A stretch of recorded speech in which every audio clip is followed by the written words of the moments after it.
Lorsque Gary Roberts, un pilote missionnaire, posa son avion à Suminka, village perdu situé sur une île de l'Indonésie, un villageois curieux désigna du doigt les 3 anges peints sur l'avion et demanda « Est-ce un avion adventiste du 7e jour ?»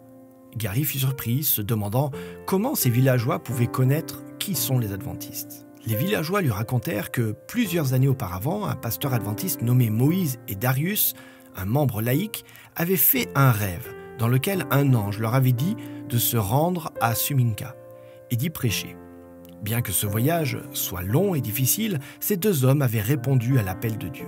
Lorsqu'ils arrivèrent dans ce village, ils annoncèrent qu'ils allaient tenir des réunions d'évangélisation sous l'arbre du village pendant 1 semaine. Mais dès le premier jour, le pasteur Moïse fut frappé de paludisme et les villageois se convainquirent qu'il allait mourir. Mais chaque jour à 17h, la fièvre du pasteur Moïse tombait et il se levait pour prêcher sur l'amour de Dieu, le sabbat et le régime alimentaire sain. Puis, lorsqu'il avait terminé de prêcher, sa fièvre revenait. Ceci continua pendant toute la semaine. Malgré les messages encourageants du pasteur Moïse, personne dans ce village ne répondit à ses appels. Ces 2 hommes quittèrent Suminka avec un sentiment de découragement et de défaite. Mais un jour, le chien de chasse du village, Dolby, alla vers l'arbre sous lequel le pasteur Moïse avait prêché et refusa d'en bouger. Puis, le samedi, il refusa d'aller à la chasse. Il cessa aussi complètement de manger du sanglier.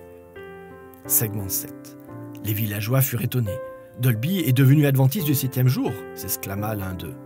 Et si Dolby pouvait observer le sabbat, pourquoi pas eux?